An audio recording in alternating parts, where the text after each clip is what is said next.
O sistema de classes é baseada nos princípios do socialismo.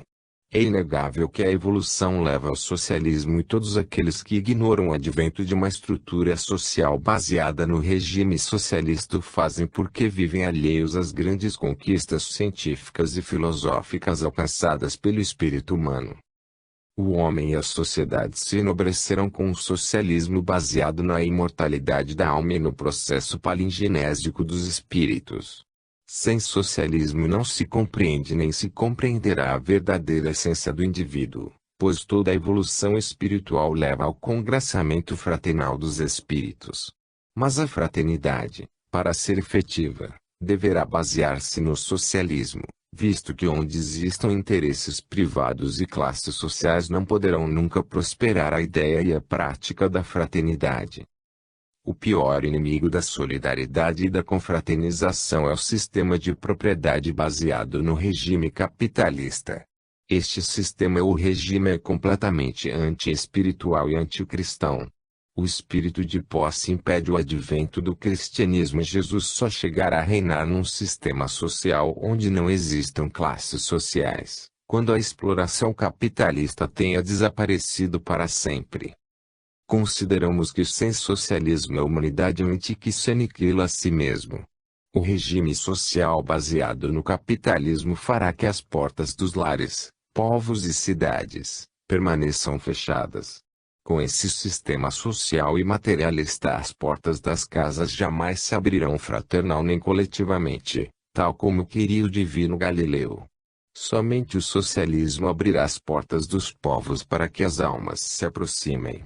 Apesar disso, existem ainda espiritualistas que se inclinam em favor da propriedade privada, esquecidos de que ela é o produto do espírito de posse que domina ainda as consciências.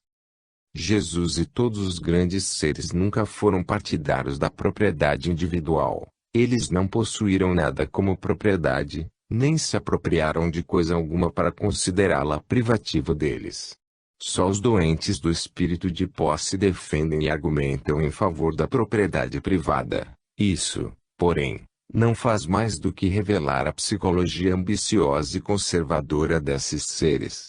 Aqueles que não se elevaram suficientemente para limpar-se do espírito de posse são os partidários da posse particular da propriedade e inimigos declarados do socialismo.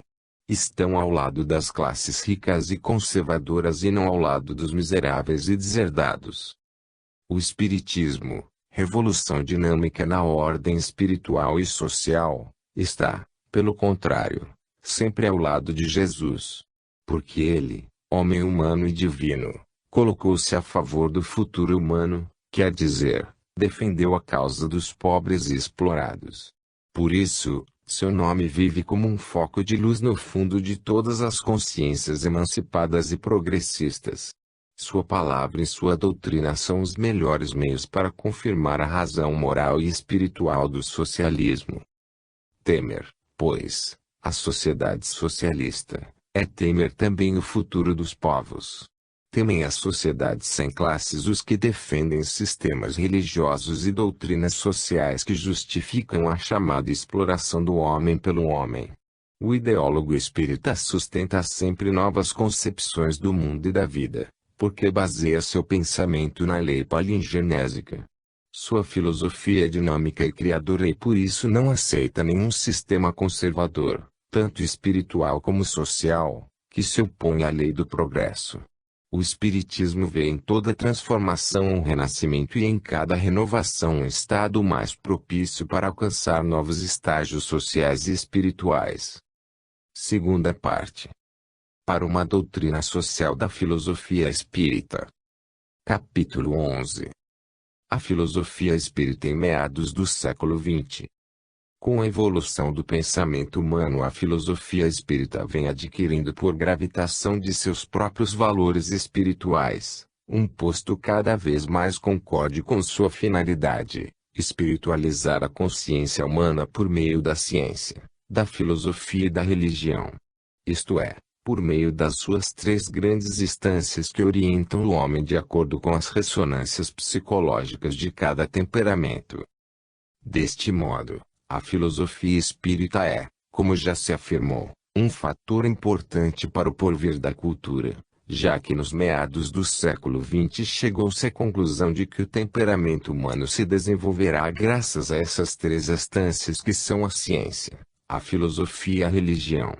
Ao contrário, as culturas anteriores separam entre si esses três ramos do conhecimento e foi assim que se travaram ásperas lutas ideológicas entre os partidários de cada uma dessas disciplinas, pois o que afirmava o saber científico de um lado era negado pelo outro, o saber religioso. Dividiu-se assim o pensamento ideológico da humanidade em dois setores, os que se apoiavam na ciência e os que acreditavam na religião. Este fenômeno criou um tipo de humanismo antropocêntrico, o que quer dizer, absolutamente divorciado da ideia de Deus e do Espírito. A Revolução Francesa muito contribuiu para o advento deste estado de coisas, com o reconhecimento exclusivo da deusa razão. Se é certo que foi ela quem proclamou os direitos do homem e do cidadão, juntamente com a liberdade, a igualdade e a fraternidade, não obstante isso, provocou o espírito de separatividade entre a ciência e a religião. Isto nos mostra que o progresso apresenta alguns fatos obscuros que somente o tempo conseguirá esclarecer, de maneira que os fenômenos históricos, contraditórios ao se produzirem, resultem, mais tarde, claros e lógicos. O positivismo de Augusto Comte e o materialismo moderno negaram toda classe de relação entre o método científico e o religioso. Este fato teve como consequência conformar uma filosofia nihilista, negando o sentido transcendente do homem e a finalidade inteligente do universo. O materialismo dialético precisou melhor a distância entre a ciência e a religião. Entretanto, esta separação não podia durar muito, dada sua falta de fundamento. O Espiritismo iniciou, com sua magnífica fenomenologia metapsíquica, a reconciliação entre a ciência e a religião e, por conseguinte, entre o materialismo e o espiritualismo. Allan Kardec foi quem completou a obra, estabelecendo a aliança da ciência com a religião, ao compreender que a mesma realidade essencial existe nessas duas formas de conhecimento. Quanto à perdurabilidade e vigor da ideologia espírita, podemos dizer que está segura de não ser ultrapassada por nenhuma outra concepção doutrinária.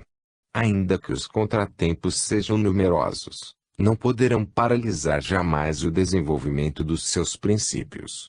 De maneira que o seu futuro está assegurado e acreditamos que haveremos sempre dinâmica e revolucionária para secundar o adiantamento tanto dos espíritos como da civilização e da cultura. Kardec não declarou sem motivo que o seu destino é marchar de acordo com o progresso e com as novas ideias.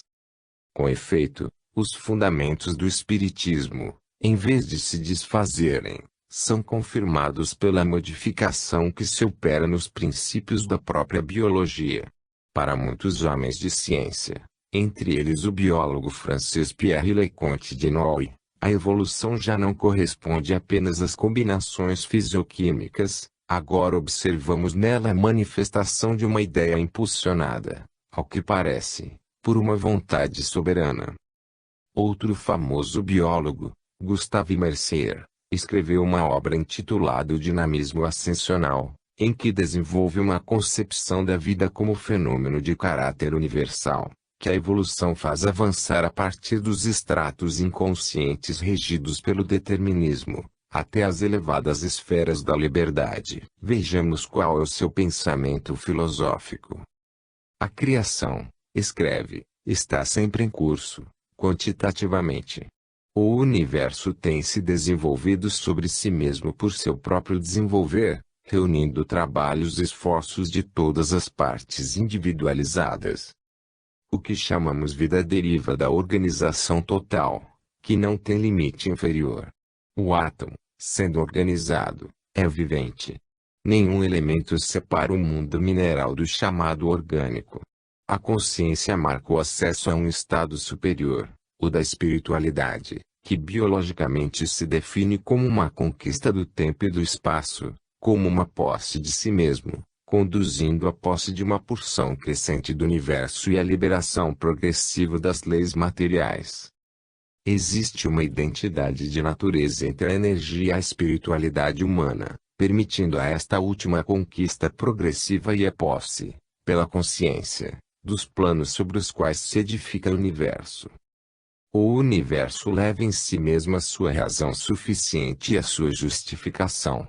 Da mesma maneira, é o homem quem constitui, a seguir, a sua peça essencial e que, pelo desenvolvimento de sua espiritualidade, deve elevar-se até a fonte suprema que enriquece com o seu esforço.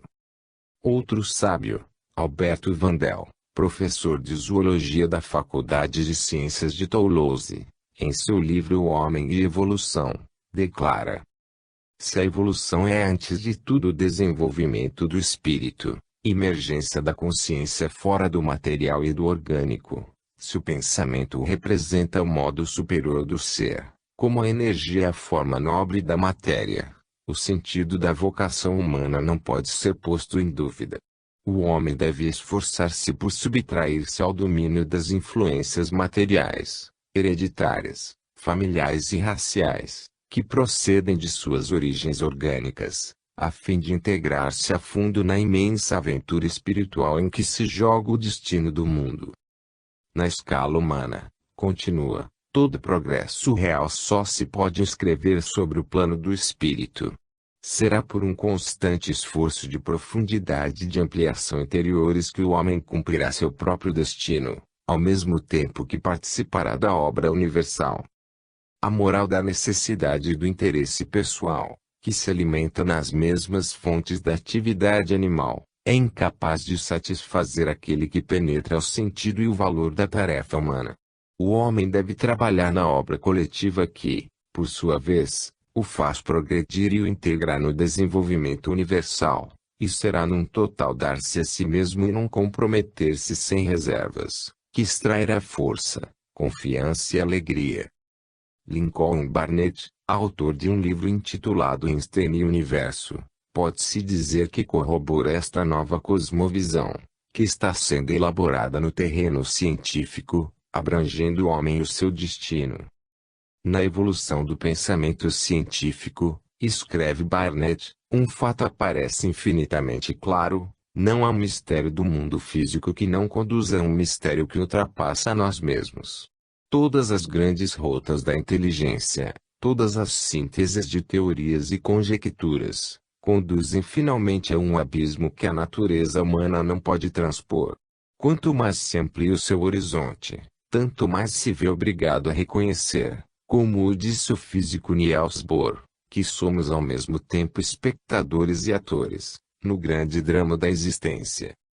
O próprio Albert Einstein, que revolucionou os caminhos da ciência moderna, sentiu essa grandeza e profundidade do universo, de cuja contemplação concebeu o que chamou a religião cósmica, em contraposição à religião terror, como ele dizia, referindo-se às religiões terrestres, baseadas nas mesquinhezas humanas.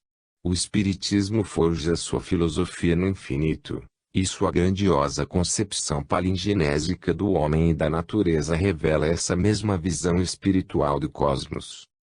A mais bela e profunda emoção, declarou Einstein, que possamos experimentar, é a sensação mística. Ela é a semente de toda a ciência verdadeira. Aquele a quem esta emoção é estranha, que já não tem a possibilidade de assombrar-se e ser tocado por esse impacto, é como se estivesse morto. Saber que o que nos é impenetrável realmente existe se manifesta através da mais elevada sabedoria, da mais resplandecente beleza, traço sabedoria e beleza que nossas débeis faculdades só podem alcançar em sua forma primitiva. Este conhecimento, este sentimento, está no centro da verdadeira religião. O pensamento científico, como se pode ver, aproxima-se do sentimento religioso, que engendra na alma nova apreciação filosófica do universo.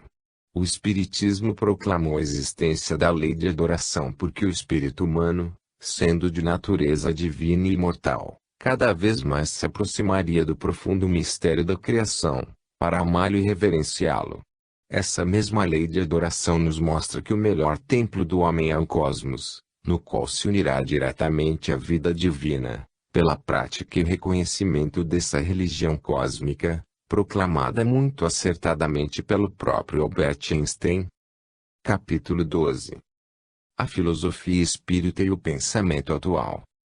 A filosofia espírita só estará definitivamente arraigada no mundo no dia em que se dedicar à consideração filosófica, social e religiosa da chamada luta de classes.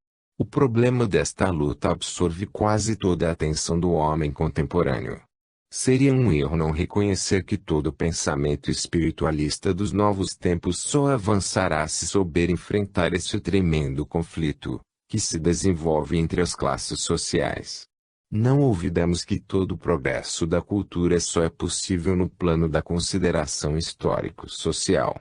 A filosofia espírita, se não tomar uma orientação desse caráter, realmente definida, tal como se deduz do kardecismo, ver-se-á diminuída e reduzida em sua ação, frente ao problema transcendental das questões sociais. A consciência do histórico social deverá ser permanente nos espíritas, para que compreendam o papel que cabe ao espiritismo na evolução da humanidade. Essa consciência tem suas raízes tanto em seu próprio caráter coletivo, como no movimento de massas que o espiritismo desenvolve. Se a filosofia espírita representa essencialmente o desenvolvimento individual dos espíritos, além disso, um movimento civil que, depois da redenção espiritual, oferece também uma redenção social. O destino da ideologia espírita no histórico social é semelhante ao do cristianismo, que possui um caráter privado, concernente ao íntimo do indivíduo e um aspecto coletivo, conectado com os problemas sociais. O coletivo é um fator espiritual importante para conseguir-se a incorporação do pensamento espírita à intelectualidade contemporânea. Se os valores espíritas permanecerem à margem do social, isso retardará muito a conquista do mundo material pelo espiritismo, pois a penetração de sua ideologia espiritual no histórico social colocaria de forma definitiva a ciência espírita na tábua dos valores filosóficos e religiosos. Dessa maneira, o pensamento contemporâneo reconhecerá a filosofia espírita como o resultado de um novo estado de consciência, em desenvolvimento na Terra.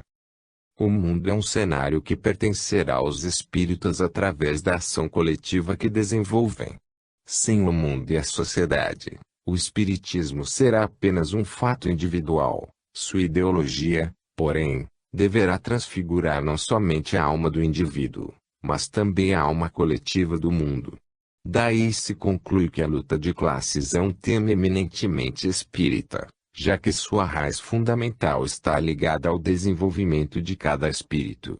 Esta causa, entretanto, não deve impedir que se considerem os efeitos individuais e coletivos produzidos por esse desenvolvimento, aduzindo razões palingenésicas. A razão de um melhor conhecimento espiritual da luta de classes permitirá aos espíritas considerá-la com maior penetração filosófica, sobrepondo-se assim ao critério do sociólogo materialista. Em consequência, toda ação espírita, para ser real e efetiva, deverá seguir os passos de Jesus. Não nos esqueçamos de que o Nazareno, para pregar sua doutrina, não se valeu unicamente de pequenos núcleos ou de algumas associações de seu tempo. Jesus deu a conhecer suas divinas verdades pondo-se em contacto com a realidade social da época, ou seja, com as massas desorientadas de então, famintas e humilhadas pelo poder estatal dos poderosos. A filosofia espírita, que é, em essência, a mesma pregada pelo Nazareno, deverá dirigir seus esforços para o histórico social, procurando interpretar a luta de classes através dos princípios criadores da terceira revelação. Poderiam dizer-nos que isto seria imiscuir-nos em assuntos sociais e políticos, mas aí do movimento espiritista se não se decidir a ensaiar uma sociologia espírita, acerca dos diversos fenômenos da coletividade. Por isso, sua interpretação da luta de classes será eminentemente dinâmica, ultrapassando todo critério estático que justifique as difíceis situações sociais do cidadão. O Espiritismo determina um novo destino para o ser encarnado, não obstante a gravitação moral que a lei de causalidade exerça sobre o indivíduo. Por ser o cristianismo novamente revelado, lutará constantemente contra um mundo imperfeito e a rigidez mecânica da lei de causas e efeitos. Além disso, ao despertar no homem uma nova consciência sobre o bem e o mal, dará ao espírito um novo direito, o de libertar-se desses karmas cegos e inconscientes, pois todo destino inferior poderá ser modificado, quando o ser reconhece a sua natureza palingenésica. A filosofia espírita, por seu profundo sentido cristão, combaterá toda espécie de dores e injustiças, tratando de transformar o mundo para fazê-lo menos imperfeito e menos trágico. Mas essa visão cristã nos mostrará também que o homem deverá nascer de novo, se desejar entrar no reino dos céus. Anulará assim a luta de classes, pelo reconhecimento fraternal dos espíritos. Pois, quando cada espírito encarnado reconhecer os demais como companheiros de outras épocas históricas e de outras existências, então os ódios e rancores produzidos pela desigualdade econômica desaparecerão e serão esquecidos. A ideia da pluralidade das existências está se propagando cultural e popularmente, mas sem um verdadeiro conteúdo histórico-social. O conceito estático que ainda predomina na condução do movimento espírita é o que o impede de alcançar uma filosofia do destino individual que sintonize com a dinâmica criadora do ideal palingenésico. Ouvida-se ainda que o espiritismo é uma revolução espiritual, que avança com o progresso dos espíritos encarnados e desencarnados. Razão porque é o único pensamento filosófico capaz de penetrar nos abismos do destino, para transfigurá-lo por meio das forças divinas do amor cristão. A evolução social, ao avançar paralelamente com o espiritual, redundará na harmonia e na fraternidade. E assim que se produzirá o que qualificamos como reconhecimento dos espíritos encarnados entre si, uma transfiguração espiritual da luta de classes.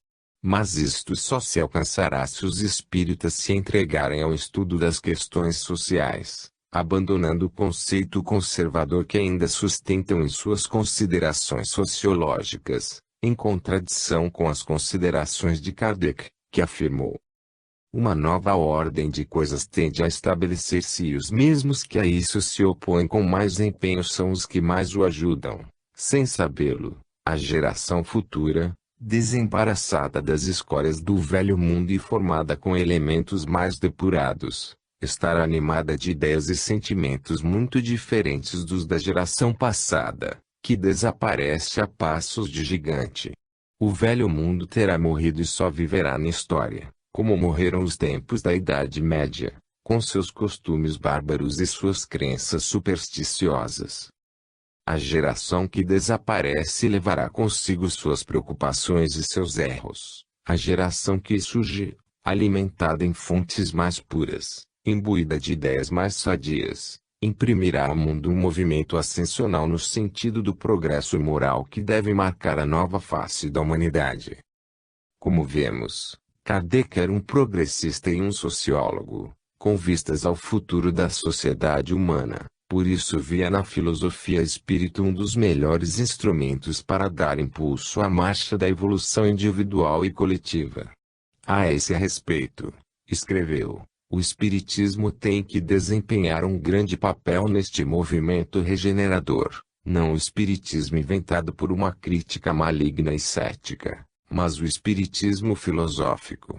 A Gênese, onde Kardec mostra a verdadeira posição do espiritismo, frente ao pensamento moderno, é quando escreve: a nova geração marchará, pois, para a realização de todas as ideias humanitárias compatíveis com o grau de adiantamento a que tenha chegado.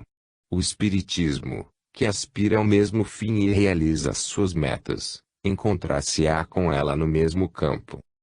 A respeito dos homens refratários ao progresso, Kardec opinou do seguinte modo: aqueles cujos interesses materiais estão ligados ao presente estado de coisas e que não se acham bastante adiantados para dele se desprenderem com abnegação e a quem o bem geral importa menos que o pessoal, Não podem ver sem receio nenhum movimento reformista.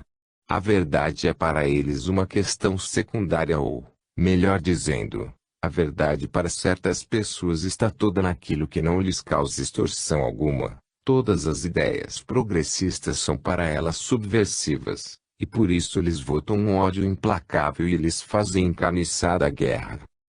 Como vemos, Kardec não estava de acordo com os tímidos nem tampouco com os espíritas misioneristas. Para ele, a condição de espírita militante significava um estado mental que superara as antigas formas do pensamento, sendo essa a razão de haver escrito: o espiritismo, marchando com o progresso, nunca se verá derrotado nem superado, porque, se novos descobrimentos lhe provarem que está em erro num determinado ponto, ele se modificará nesse ponto, e se uma verdade nova se revelasse, ele a aceitaria. A Gênese.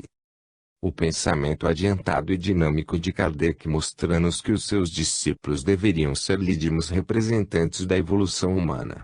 Lembremos-nos de que o idealismo espírita é uma força criadora, que incide sobre o caráter, fazendo surgir o homem dinâmico ante as contradições da existência. Seu ideal é como um sonho ligado diretamente com o futuro, é a poderosa antena que permite às almas dialogar com o invisível, saber quais os dramas e as grandezas que nos reserva o mundo desconhecido de amanhã. Sua visão renova a mente, ilumina o horizonte filosófico do homem e revela um novo Deus no grande plano do universo. Por ele ouvimos as harmonias cósmicas como longínquas e desconhecidas músicas, revelando que tudo se enlaça na natureza e na história e que tanto reis, príncipes e camponeses, como ricos e proletários, todos são atores de uma grande epopeia espiritual, que tem como magníficos cenários os mundos e os sóis. O ideal espírita é inspiração para os visionários, canto de esperança para os poetas e força criadora para os reformadores. Inseto que ama penetrar no mistério das almas e a descobrir a profunda história dos mundos e dos destinos individuais e coletivos. Ilumina de amor os olhares, acende a fé nos corações e dá asas aos espíritos. Kardec e Denis sonharam com valentes discípulos deste tipo ideológico, isto é, com atletas da verdade, com mártires das revoluções e com homens colunas para a luz do pensamento divino. É indubitável que todo espiritualista espírita deveria possuir uma mentalidade socialista ao considerar os graves problemas econômicos e sociais que afligem o mundo contemporâneo. O espiritualismo espírita é a mais segura concepção ideológica com a qual se pode desenvolver uma exata interpretação idealista do homem e da história. Pois tudo quanto se afirme, para idealizar o processo econômico da história, será insuficiente, se essa idealização não estiver apoiada por fatos espirituais evidentes. Propiciar, como se pretende, uma revolução romântica, no tocante às estruturas sociais, sem bases firmes e profundas, é perder tempo, em meio a uma voragem materialista que tudo envolve e atropela. Não nos esqueçamos de que o idealismo revolucionário somente poderá arraigar-se nos espíritos quando o espiritualismo espírita for capaz de organizar uma grande força social, sobre as bases de uma autêntica realidade espiritual. As forças revolucionárias não são privativas das ideologias materialistas, se considerar que, do ponto de vista filosófico, essas ideologias são incapazes de resistir à destruidora influência das concepções nihilistas. A teoria espírita, ao contrário, pode infundir fortaleza moral no campo da ação, porque somente uma verdadeira ideologia espiritual será capaz de promover uma verdadeira revolução que substitua o sistema materialista sobre o qual se desenvolvem o homem e a sociedade atuais. Dissemos que o espiritualista espírita deveria possuir uma mentalidade socialista, por não conceber-se outro tipo conservador ou aferrado às velhas concepções ideológicas. Acreditamos que a espiritualização do socialismo, cuja essência verdadeira acha-se na ideia cristã, será obra do novo espiritualismo que se desprende do kardecismo, como a socialização do espiritualismo se produzirá pelas necessidades espirituais da sociedade socialista. Em consequência, o lugar dos espíritas será a sociedade, sem por isso descuidar das grandes leis psíquicas e espirituais, que enlaçam entre si os três reinos da natureza. Dissemos isto porque é chegado o tempo de falar também de um socialismo dos animais, isto é, de nossos irmãos menores, completamente esquecidos pelos grandes doutrinadores do pensamento socialista marxista. Entretanto, a filosofia espírita lançará as bases de um socialismo que considere o processo evolutivo dos animais, já que a futura sociedade tem de organizar-se sobre os fundamentos da evolução universal, que abrange minerais, vegetais, animais e homens. Desse modo, o socialismo fundará a sociedade dos espíritos, visíveis e invisíveis, vinculados entre si pela unidade substancial da vida. Surgirá em consequência o socialismo do espírito, através do qual se avançará para a fraternidade mundial e cósmica. É assim que se dará o advento do verdadeiro socialismo. É assim que a sociedade materialista, fundamentada no capitalismo privado, será substituída por uma grande associação das almas, cuja raiz se acha no ideal de Jesus. René Albert, filósofo e educador francês, considera, em seu Tratado de Pedagogia Geral, que a educação tem por finalidade a preparação da sociedade de consciências ou república dos espíritos, onde os valores predominantes não serão os materiais, mas os morais e espirituais. Em esboço de uma doutrina da moralidade, contestando a natureza metafísica desse ideal, enunciado por Kant, afirma Albert, é na existência fenomênica, na realidade em que vivemos, que a sociedade dos espíritos é chamada a realizar-se, se a razão posta a seu serviço revelar-se suficientemente enérgica. Como se vê, as considerações de Mariotti concordam com as de Albert, cujos livros serão lançados em português pela edição. Nota de J. H. Pires. Capítulo 13. Necessidade do espiritismo sociológico. Todos os males que afligem a humanidade têm suas raízes nos grandes problemas sociais. Importantes ideologias políticas estão empenhadas em solucioná-los, mas esses problemas, em vez de se resolverem, tornam-se cada vez mais graves, com o perigo de se converterem em catástrofes coletivas. No entanto, o esforço dessas ideologias merece o mais franco reconhecimento, pois demonstram elas estar vivendo esses conflitos sociais, sem eludi-los nem fugir de suas grandes realidades. O espiritismo militante, entretanto, que representa toda uma ciência da alma, e dessa maneira uma perfeita sincronização entre o corpo e o espírito, ainda não demonstra um real interesse pelo estudo dos problemas sociais. Salvo alguns casos isolados, não existe na militância espírita uma continuidade ideológico-social, que nos permita assinalar um verdadeiro enfoque dos contraditórios fenômenos do presente processo histórico. Acreditamos que a filosofia espírita deve penetrar nos fenômenos sociais com sua extraordinária sociologia, já que esta constitui uma verdadeira revolução, no que respeita ao conhecimento do espírito encarnado e de suas relações com as leis da sociedade. Estas mesmas leis obrigam o espiritismo militante a enfrentar as contradições sociais e econômicas com sua visão espiritual do homem e da história, com o que demonstraria a maneira por que o espírito rege e determina os grandes fatos políticos e econômicos. Se o espiritismo permanecesse à margem da questão social, adotaria um critério evasivo perante as grandes coletividades humanas que sofrem esperando sua definitiva redenção. Por outro lado, se desvalorizaria o pensamento sociológico dos que encararam de forma decisiva os temas sociais à luz da filosofia espírita. Como sabemos, o espiritismo possui uma riquíssima teoria sociológica e chegou o tempo de sua aplicação à sociedade humana. Além disso, ignorar que o espiritismo tem um destino social seria desconhecer suas grandes linhas humanistas e a missão que lhe cabe em face à dor humana. Esse destino do espiritismo é corroborado por seu caráter integral, pois um só fato social que ele não encarasse bastaria para fragmentar sua natureza de ciência universal, cuja missão é abranger todos os problemas da humanidade.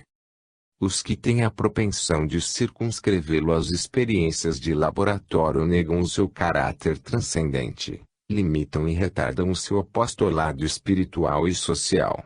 O espiritismo, segundo o critério kardecista, é um movimento fraternal que procura fundar no mundo uma associação de homens e espíritos, reciprocamente integrados nas grandes lutas pelo progresso e pela evolução.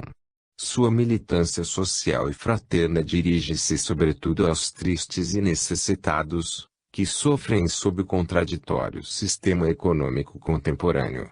Por isso, Kardec, referindo-se aos trabalhos e funções sociais da doutrina espírita, declarou: é aos deserdados, mais do que aos felizes do mundo, que o espiritismo se dirige. As questões sociais, que agitam o mundo contemporâneo, devem receber a contribuição da escola kardecista. Mas esta contribuição só poderá ser conhecida se a ação dos homens e mulheres espíritas incidir sobre os tremendos instantes por que passa o mundo.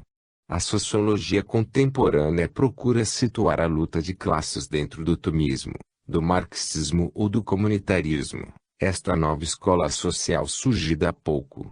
Mas uma sociologia, seja qual for, que não resolvesse também as situações éticas e psicológicas do indivíduo, jamais representaria uma solução para o drama geral que a humanidade vive. Leon Denis escreveu: todas as doutrinas econômicas e sociais serão impotentes para reformar o mundo e minorar os males da humanidade, porque sua base é demasiado estreita e elas colocam apenas na vida presente a razão de ser, a finalidade, o objetivo desta vida e de todos os nossos esforços. Para extinguir o mal social é necessário elevar a alma humana à consciência de seu papel, fazê-la compreender que a sua sorte depende dela própria, e que sua felicidade sempre será proporcional à extensão dos seus triunfos sobre si mesmo e à sua abnegação para com os demais. A questão social será resolvida quando o altruísmo substituir o personalismo exclusivista e estreito. Os homens se sentirão irmãos iguais perante a lei divina, que reparte a cada um os bens e os males necessários à sua evolução, os meios de vencer-se a si mesmo e acelerarem a sua ascensão. Os fenômenos sociais são fatos que ferem a sensibilidade, o que significa que a evolução moral é de caráter espiritual. Fazer do espiritismo uma ideia contemplativa, que espreita as lutas sociais sem nelas intervir com sua doutrina, seria desnaturá-lo, colocando-o longe da ação criadora dos espíritos progressistas. Lembremos-nos de que a filosofia espírita ultrapassa a visão social das demais doutrinas, porque, além de apresentar uma sociologia deste mundo, mostra ao homem uma sociologia palingenésica do espírito, vinculada com os mundos invisíveis, liga as vidas sucessivas do ser, fazendo-as dependentes umas das outras. A ideologia espírita não procede como os demais sistemas que se circunscrevem a um único centro, o da Terra, esquecendo-se da vida espiritual. A sociologia espírita reconhece um constante enlace entre o visível e o invisível, interpretando o processo social como um fato histórico sujeito a influências metapsíquicas que se desenvolvem na interação dos espíritos encarnados e desencarnados. Vejamos qual era o parecer de Allan Kardec a respeito. Quem tenha meditado sobre o espiritismo e suas consequências e que o reduz à produção de alguns fenômenos, compreende que ele abre à humanidade um novo roteiro, mostrando-lhe, de passagem, os horizontes do infinito. Ao iniciá-la nos mistérios do mundo invisível, revela-lhe o seu verdadeiro papel na criação. Desempenhando um papel perpetuamente ativo, tanto em estado corporal como espiritual, o ser humano já não marcha às cegas, sabe de onde vem, para onde vai e por que existe. O futuro se lhe apresenta, na realidade, isento dos preconceitos da ignorância e da superstição. Já não é vaga esperança, senão uma verdade palpável, tão positiva para ele como a sucessão do dia e da noite. Sabe que seu ser não está limitado a alguns instantes de uma existência efêmera, que a vida espiritual não é interrompida pela morte, que já viveu, que tornará a viver, e que tudo quanto avançar, na ciência e na moralidade, pelo trabalho, lhe servirá para o futuro. Em suas existências anteriores encontra a razão do que é hoje e do que hoje conseguir ser poderá deduzir o que será amanhã. Que importa ao homem o progresso da humanidade, se acreditar que a atividade e a cooperação do indivíduo na obra geral da civilização ficam limitadas à vida presente, que nada foi e que ao nada terá de voltar. Que lhe importa que no futuro os povos tenham que ser mais bem governados, mais felizes, mais ilustrados e melhores uns para com os outros. Visto que o indivíduo não terá nenhum proveito com tais progressos, não são perdidos e inúteis para ele. De que serve trabalhar para os que virão depois, se não irá conhecê-los, se serão seres novos que, pouco depois, terão também de voltar para o nada. Sob o influxo da negação do porvir individual, tudo se reduz, fatalmente, às mesquinhas proporções do momento e da personalidade. Pelo contrário, que amplitude dá ao pensamento do homem a certeza da perpetuidade de seu ser espiritual. Que coisa mais racional, mais grandiosa, mais digna do Criador se pode conceber, que essa lei em virtude da qual a vida espiritual e a vida corporal são dois modos de existência alternados, que têm por objetivo a realização do progresso. Que pode haver de mais justo e consolador que a ideia dos mesmos seres progredindo sem cessar, primeiro através das gerações e logo de mundo em mundo, até a perfeição, sem solução de continuidade. Todas as ações têm seu objetivo, porque, trabalhando para todos, trabalha-se para si mesmo e assim reciprocamente, de modo que nem os progressos individuais, nem os da totalidade, em nenhum caso são estéreis. Aproveitam as gerações e aos indivíduos que hão de vir e que não são outros senão as gerações e os indivíduos que já foram, e agora chegados a um grau mais elevado de desenvolvimento. Como vemos, o homem não é o resultado do acaso material, nem desaparece espiritualmente com a sua extinção corporal, segundo a concepção materialista da existência. A visão espírita nos mostra que cada ato e cada ação do ser humano tem sua repercussão sobre os fatos sociais e particulares, sua moral se une assim com o futuro. Daí se conclui que o Espiritismo reconhece um verdadeiro encadeamento entre o particular e o coletivo, o oculto e o visível, isto é, que tanto o passado como o presente se unem entre si, graças à lei palingenésica, já que o homem de ontem é o de hoje e o de hoje será o de amanhã. Em consequência, se o homem espírita não iniciar a sua ação sociológica, ocultará com esse proceder as grandes concepções sociais do espiritismo. A Terra tem necessidade de uma sociologia espiritual. A doutrina espírita deverá penetrar nas contradições humanas, já que ela nos trouxe o exato conhecimento das leis sociais. Só assim a humanidade se acostumará a considerar a possibilidade de uma concepção espiritista da sociedade, sem nenhuma classe de dúvidas nem de vacilações. O problema da sociologia espírita foi amplamente estudado num curso de introdução à filosofia espírita, dado em 1964, no Clube dos Jornalistas Espíritas de São Paulo. A Edicel publicará esse curso, num volume próximo da sua coleção filosófica, a que pertence este livro. E publicará posteriormente o livro Sociologia Espírita, do grande pensador argentino, Manuel S. Porteiro, atualmente em fase de tradução. Nota de J. H. Pires. Capítulo 14. A doutrina social espírita. O espiritismo, como ciência do homem e do universo, não é, como querem alguns críticos, exclusivamente mediúnico e fenomênico. A doutrina espírita, como bem dizia Kardec, abrange as questões mais graves da filosofia e se liga a todos os ramos da ordem social. Por conseguinte, Abrange tanto o homem físico como o homem moral. Se o espiritismo possui essas dimensões ideológicas, não poderá ser somente uma questão de fenômenos supranormais. Possui, ao contrário, uma grandiosa visão do homem e do universo, desenvolvendo ainda uma doutrina social, através da qual pode encarar os mais complexos problemas civis de tudo que se relaciona com o bem comum. Neste sentido, a doutrina espírita pode desenvolver um extenso programa referente à justiça social, à democracia e à liberdade. Também sustenta que o bem comum deve ser o resultado da conduta individual, baseado nos valores da liberdade e da democracia.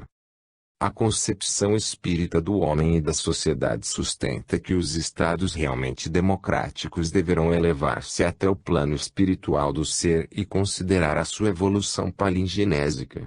Isto quer dizer que cada cidadão deverá ser considerado como um espírito encarnado, que, para expressar-se, necessita de uma liberdade que não esteja viciada por nenhuma ambição materialista. Com fundamento nesta ideia, o Espiritismo dirige um apelo à consciência dos novos tempos, advertindo que o governo dos povos deverá efetuar-se através da lei de justiça, de amor e de caridade. Sem esta concepção, o cidadão será considerado como simples máquina, sem qualquer transcendência espiritual, razão por que a filosofia espírita proclama a lei de liberdade, afirmando: toda sujeição absoluta de um homem a outro é contrária à lei de Deus. A escravidão é um abuso que desaparece com o progresso, como desapareceram pouco a pouco todos os abusos. Assenta sua doutrina social sobre a lei de igualdade e reconhece que o seu cumprimento anulará a ação destruidora do egoísmo, fundamento da desigualdade econômica e política. Para a filosofia espírita, todos os homens são iguais, porque todos tendem a um só e único fim. Além disso, aceita a suprema igualdade dos espíritos perante Deus. Em consequência, as desigualdades sociais estão destinadas a desaparecer, porque não são obra da natureza, mas da pequenez moral dos homens. Reconhece, como fator de progresso social e espiritual, a lei de sociedade, afirmando que o homem deverá evoluir em todos os aspectos, mas só isolado não saberá fazê-lo. O homem tem necessidade de estar em contato com o mundo físico e obter experiências morais, por meio dessa vinculação. Porque a sociedade, para o Espiritismo, é um centro onde tudo se concretiza e esta concretização faz adormecer o espírito e os seus sentidos, com relação ao espiritual.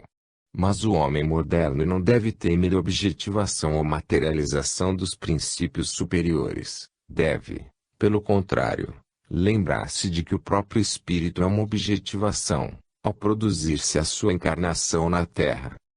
Quando o espírito ou parte superior do homem se materializa, para entrar em contato com a imperfeição social, o ser deverá converter-se num poder criador, em meio a esse mundo de oposições e contradições.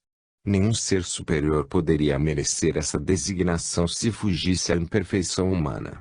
A materialidade humana é a prova moral a que deverá sujeitar-se a parte evoluída do homem para se ver o que nele existe da influência divina do Cristo, ou se ainda impera na sua natureza o anti-espiritual, o imperfeito. Fugir, pois, da objetividade cotidiana, é demonstrar que ainda não se desenvolveu em nós o espírito criador e superior. Somente os espíritos fortes e valentes podem vencer as imperfeições da cotidianidade. O sentido espírita da vida não é uma evasão ao mundo. É, pelo contrário, um estar e um penetrar na natureza imperfeita das coisas, para reconstruí-las que sobre bases de harmonias espirituais. O homem espírita penetra na imperfeição e se instala conscientemente no inconsciente histórico, orientando-o para a evolução e o progresso. Renunciar, pois, às dificuldades do mundo, é colocar-se entre os pusilânimes e covardes. O cristianismo, à luz do espiritismo, anula qualquer medo com relação à terra enferma e corrompida, fortalece o ser da alma, pela fé que deposita na transfiguração do mundo imperfeito. Pois o que fazer espírita e cristão não é mais do que um combate às contradições morais e sociais da humanidade e da história, é uma transfiguração espiritual da sociedade, do homem e da própria morte. O temor à materialidade do mundo é a causa do desconhecimento da dinâmica revolucionária da revelação espírita. O mundo invisível do espírito conduz o homem à superação total da sociedade do mundo. Essa razão de se falar do espírito de verdade como o hálito criador da vida, porque ele não é outra coisa senão uma força eternamente presente na vida do homem e dos povos. Se a história não fosse movida pelo espírito de verdade, seria uma irrealidade metafísica, e o próprio cristianismo não teria podido criar, como o fez, o sentido espiritual da história.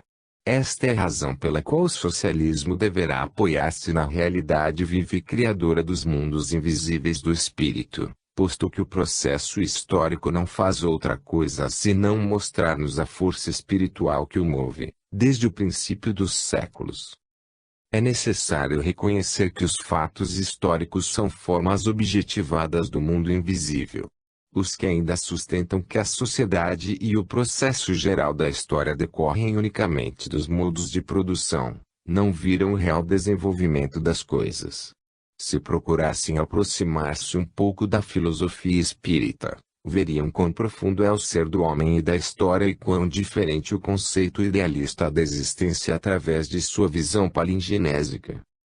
Para o espiritismo, os fatos históricos têm suas raízes na substância viva do espírito de verdade, considerando-se o homem como um ser espiritual encarnado no histórico, em luta para abrir caminho rumo à perfeição moral e mental. É por meio desta luta que se modificam os lineamentos do destino e o homem consegue manifestar seu espírito criador, que pode transformar, chegado o momento, os efeitos inferiores da própria sorte individual. Para a filosofia espírita, o destino do homem e das sociedades se interpenetram e se relacionam, o que produz o grande processo evolutivo do mundo. O movimento dos espíritos e da sociedade forma o processo do destino universal, mas em cada um desses movimentos existem os respectivos processos individuais, atos e ações pessoais, que correspondem à moral de cada ser. Por isso, o homem é um ato criador, cuja essência tem relação direta com ele, e que, ao unir-se com o desenvolvimento social, determina o que se chama processo histórico universal. A substância espiritual gerada através do processo palingenésico do homem e da história é eterna, participando da vida divina. Em consequência, as grandes manifestações filosóficas, que expressam um novo sentido da realidade, virão dos mundos espirituais. A agonia do homem moderno radica-se nesta falta de visão filosófica e espírita, que lhe permita penetrar e conhecer exatamente a parte oculta do universo. De modo que, se o homem não modificar sua vida mediante uma revolução espiritual interna e externa, não conseguirá ver-se como um espírito imortal, cujo destino é criar e evoluir. A ciência espírita penetrará na inteligência do homem por meio de uma transformação no tocante ao seu modo de vida social e a concepção espiritual que sustentar sobre si mesmo. Se o ser humano continuar a desenvolver-se dentro da sua rotina mental, a sociedade continuará em mãos dos sectários do mal e do ódio. Consequentemente, a aparição, na Terra, de uma nova mentalidade filosófica e religiosa, depende em grande parte de uma renovação social da humanidade, pois as forças retardatárias só poderão ser desalojadas do ambiente humano quando o homem se reconhecer como um espírito imortal, com direito à ordem, ao bem e ao progresso. Os gestos de boa vontade não bastam para suprimir um sistema materialista de vida, que está retardando indefinidamente a marcha regular da evolução. Capítulo 15. Socialismo e Espiritismo. Eis aqui duas palavras que à primeira vista se contradizem, ou que aparentemente não têm entre si nenhuma relação.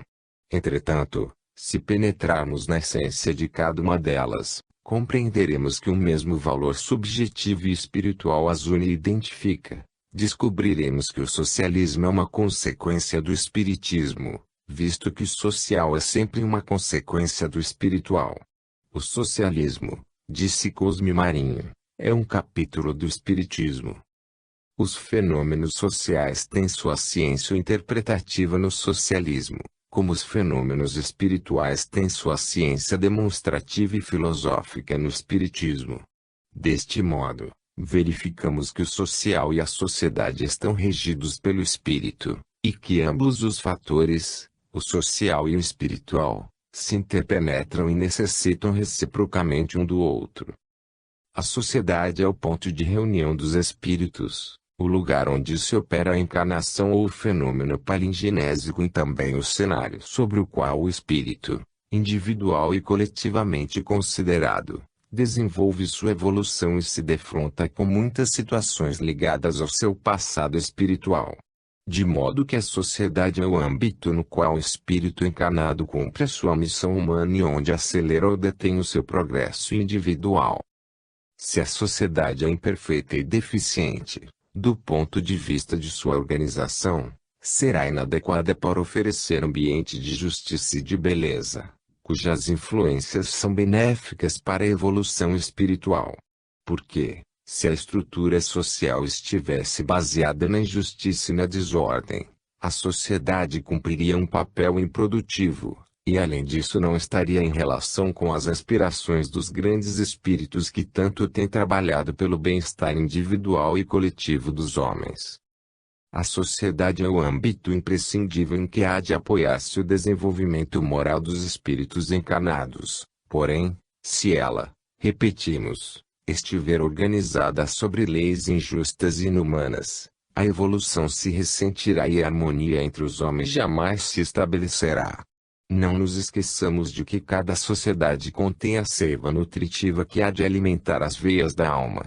Se essa seiva chegasse a faltar, como já aconteceu e como está ocorrendo ainda, o espírito poderia cegar-se por meio do ódio, reconhecendo que a única realidade a reger o mundo é a luta de classes, ou seja, a que sustenta a estrutura de ricos e pobres.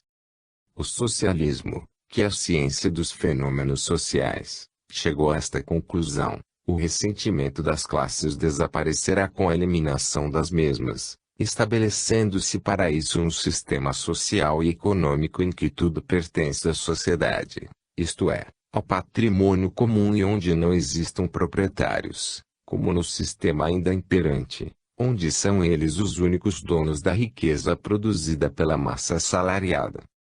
O próprio cristianismo, em seus primeiros séculos, combateu os poderosos e aboliu em todo sentido a propriedade privada. A aspiração cristã de um mundo baseado na igualdade e na fraternidade respondia a um imperativo do coração e dos sentimentos, já que Jesus não trouxe à terra nada mais do que esse ideal de justiça, baseado na lei do amor. Foi o Nazareno, repetimos, quem disse: mais fácil é passar um camelo pelo fundo de uma agulha, do que um rico entrar no reino do céu.